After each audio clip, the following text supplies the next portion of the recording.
ദൈവ തിരുനാമത്തിനെ മഹത്വമുണ്ടാവട്ടെ. Bible reading പ്രോഗ്രാമിൽ സംബന്ധിക്കുന്ന ഏവർക്കും കർത്തൃനാമത്തിൽ സ്നേഹവന്ദനം.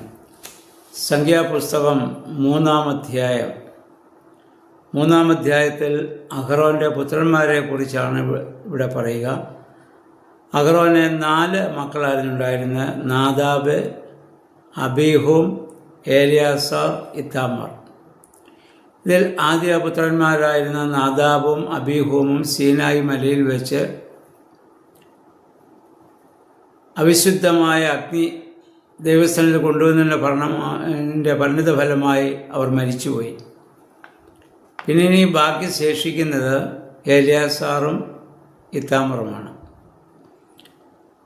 ആദ്യം മരിച്ച നാദാബിനും അബീഹൂമിനും സന്തതികളില്ലായിരുന്നു. അതുകൊണ്ട് അവരുടെ ശുശ്രൂഷ പിന്നെ തുടരുവാൻ സാധിച്ചില്ല. അതുകൊണ്ട് പിന്നീട് ഏലിയാസാറും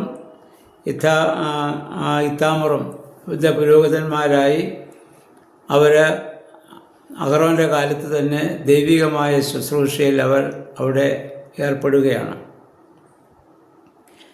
ഇനി ഇവിടെ നമ്മൾ വായിക്കുന്നത് ലേവ്യരുടെ ആ കടമകളെക്കുറിച്ചാണ്. 5-ാം അധ്യായം മുതൽ 13-ാം വാക്യം വരെ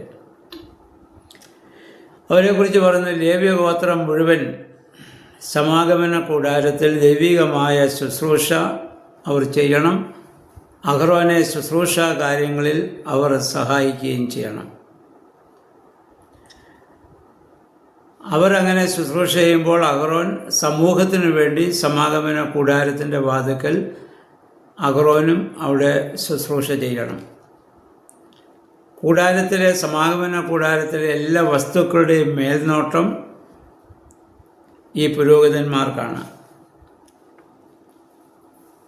ഇവർ ഈ കൂടാര ശുശ്രൂഷ ചെയ്യുന്നതോടൊപ്പം ഇസ്രായേൽ ജനത്തിനു വേണ്ടിയും അവിടെ യാഗാദി കർമ്മങ്ങളൊക്കെയും അർപ്പിക്കാൻ വേണ്ടിയുള്ള ശുശ്രൂഷകൾ അവരവിടെ ചെയ്തുകൊണ്ടിരിക്കണം. എന്നിട്ട് വായിക്കുന്നില്ല, അതിനുശേഷം ലേവ്യ ഗോത്രത്തെ മുഴുവൻ അഹറോനെ ആ പൗരോഹിത്യ ശുശ്രൂഷകൾ സഹായിക്കുവാൻ വേണ്ടി അവിടെ പരമേൽപ്പിക്കുകയാണ്. അപ്പോൾ മോശ അവരെ അതിനുവേണ്ടി അവിടെ അധികാരപ്പെടുത്തുന്നു. മറ്റാരും ആ ശുശ്രൂഷയിലേക്ക് പ്രവേശിക്കാൻ പാടില്ല. അങ്ങനെ വരുന്നവരെ അവരെ വധിച്ചു കളയണമെന്നാണ് ഇവിടെ ആവശ്യപ്പെടുക. കാരണം ദൈവം അതിവിശുദ്ധനാണ്.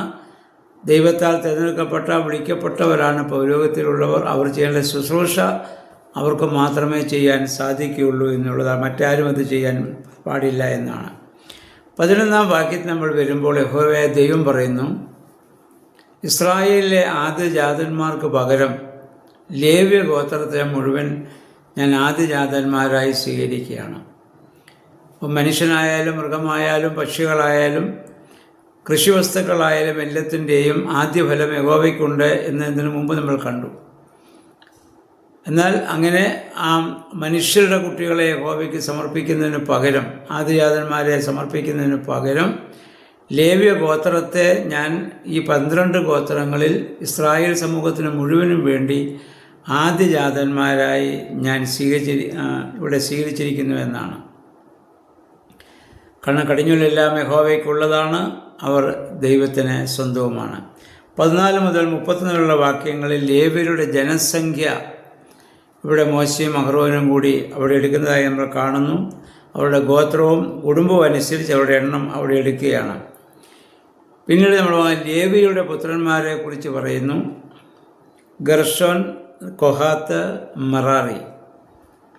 യാക്കോബിൻ്റെ 12 മക്കളിൽ ഒരാളാണല്ലോ ലേവി. അവനാണ് പൗരോഹിത്യ ഗോത്രം. ലേവിയുടെ 3 മക്കൾ ഗർഷോൻ, കൊഹാത്ത്, മെറാറി. അവരിൽ നിന്നാണ് ഇനി പുരോഹിതന്മാർ ഉണ്ടാവുക. എന്നിട്ട് ഇനി അവരുടെ കുടുംബാംഗങ്ങളും അവരുടെ എണ്ണമൊക്കെ ഇവിടെ പ്രത്യേകമായിട്ട് പറയുന്നുണ്ട്.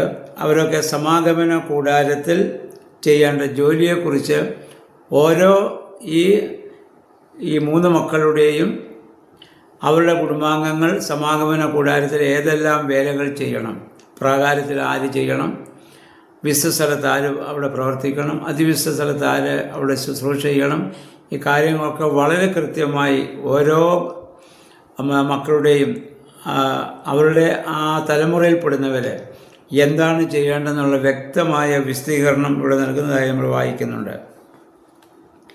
എന്നിട്ട് 32-ാം വാക്യത്തിൽ വായിക്കുന്നു, പുരോഹിതനായ അഹറോൻ്റെ മകൻ ഏലിയാസാറിന് ഇതിൻ്റെ എല്ലാം മേൽനോട്ടം കൊടുത്തു. ഒരു സൂപ്പർവൈസർ എന്ന രീതിയിൽ ഈ ലേവ്യ ഗോത്രത്തിലെ ആളുകൾ ചെയ്യുന്ന ശുശ്രൂഷയ്ക്കൊക്കെ മേൽനോട്ടം വഹിക്കുവാൻ അവനെ അവിടെ ആക്കുകയാണ്. ഇനി 38-ാം വാക്യത്തിൽ നമ്മൾ വായിക്കുന്നു, കൂടാരത്തിൻ്റെ കിഴക്ക് വശത്ത് മോശയും അഹ്റോനും അവരുടെ പുത്രന്മാരും കൂടാരമടിക്കണം. കിഴക്ക് വശത്തിൻ്റെ പ്രാധാന്യം ഇന്നലെ നമ്മൾ കണ്ടു. സൂര്യൻ ഉദിക്കുന്ന സ്ഥലം, മഹാസൂര്യനായ കർത്താവ് വരാൻ പോകുന്ന സ്ഥലം, അത് ആ കിഴക്ക് നിന്ന് പടിഞ്ഞാറോളം എന്നതുപോലെ ആ കിഴക്ക് വശത്ത് മോശയുടെയും അഹ്റോൻ്റെയും മക്കളും അവരുടെ കുടുംബാംഗങ്ങളൊക്കെ അവിടെ കൂടാരമടിച്ച് അവർ ദൈവത്തെ അവിടെ പരിചരിക്കേണ്ടവരാണ്. പിന്നെ അവർക്കുള്ള ചുമതല വിശുദ്ധ സ്ഥലവും അതിൻ്റെ പരിചരണവുമാണ്. അതിവിശുദ്ധ സ്ഥലവും അതിൻ്റെ പരിചരണവുമാണ് അവർക്ക് കൊടുത്തിരിക്കുന്നത്. 39-ാം വാക്യം നമ്മൾ വായിക്കുന്നു, അഹ്റോനും മോശയും ലേവ്യരുടെ ഒരു മാസം മുതൽ മുന്നോട്ട് പ്രായമുള്ള ആളുകളുടെയൊക്കെ എണ്ണം ഇവിടെ എടുക്കുന്നതായി നമ്മൾ കാണുന്നുണ്ട്. ആ എണ്ണം 22,273 അപ്പോൾ അതിന് അവരുടെ ആ മൊത്തം എണ്ണത്തേക്കാൾ 273 അംഗങ്ങൾ കൂടുതലുള്ളതുകൊണ്ട് അവർക്ക് വേണ്ടി 5 ഷെക്കേൽ ദൈവസ്ഥാനത്തിൽ സമങ്ങനെ 1365 ഷെക്കേൽ കൂടി കൊടുത്ത് അവരെ കൂടി അവിടെ വീണ്ടെടുക്കുന്നതായി നമ്മളവിടെ കാണുന്നുണ്ട്. എന്നിട്ട് ഇവിടെ വീണ്ടും അതിൻ്റെ 40-ാം വാക്യത്തിൽ ഇവിടെ പ്രത്യേകം പറയുന്നു, ആദ്യജാതന്മാർക്ക് പകരം ലേവ്യരെ എടുക്കുന്നു, ഇസ്രായേലിലെ കന്നുകാലികൾക്ക് പകരം ലേവ്യരുടെ ആ കന്നുകാലികളെയൊക്കെ ദൈവമാധ്യപരമായി അവിടെ സ്വീകരിക്കുകയാണ്. അപ്പം അങ്ങനെ അഹ്റോനെയും എന്നിട്ട് അവരെ ആ 273 പേർക്ക് വേണ്ടിയുള്ള ആ വീണ്ടെടുപ്പ് വില മോശ അഹ്റോനെ അവിടെ പരിമേൽപ്പിക്കുകയാണ്. അങ്ങനെ ആ പൗരോഹിത്യ ഗണവും അവരുടെ ശുശ്രൂഷയുമാണ് ഇവിടെ പറയുന്നത്. പുതിയ നിയമത്തിൽ നമ്മളിതുമായി ബന്ധപ്പെട്ട് ചിന്തിക്കുമ്പോൾ നമ്മളെല്ലാം പൗരോഹിത്യ ഗണത്തിൽപ്പെടുന്നവരാണ്. കർത്താവാകുന്ന ആ മഹാപുരോഹിതനോട് സ്ഥാനം മുഖാന്തരം നമ്മൾ സംയോജിക്കപ്പെട്ടു. അവിടെ സമാഗമന കൂടാരത്തിൽ ശുശ്രൂഷ ചെയ്തെങ്കിൽ നമ്മൾ ഈ സഭയിലാണ് ശുശ്രൂഷ ചെയ്യേണ്ടത്. ഓരോ വ്യക്തികൾക്കും സഭയിൽ ശുശ്രൂഷയുണ്ട്. കർത്താവിൻ്റെ സുവിശേഷം ലോകത്തോട് അറിയിക്കുക, ആ സുവിശേഷം അനുസരിച്ച് ജീവിച്ച് ലോകത്തിന് മാതൃകയാവുക. അതാണ് ദൈവം നമ്മളെ കൊണ്ട് ഉദ്ദേശിക്കുന്നത്. അപ്രകാരം കർത്താവിൻ്റെ ആ വലിയ സമാഗമന കൂടാരം എന്ന് പറയുന്നത് ഇവിടെ പുതിയ നിയമത്തിൽ വരുമ്പോൾ പരിശുദ്ധ സഭയാണ്.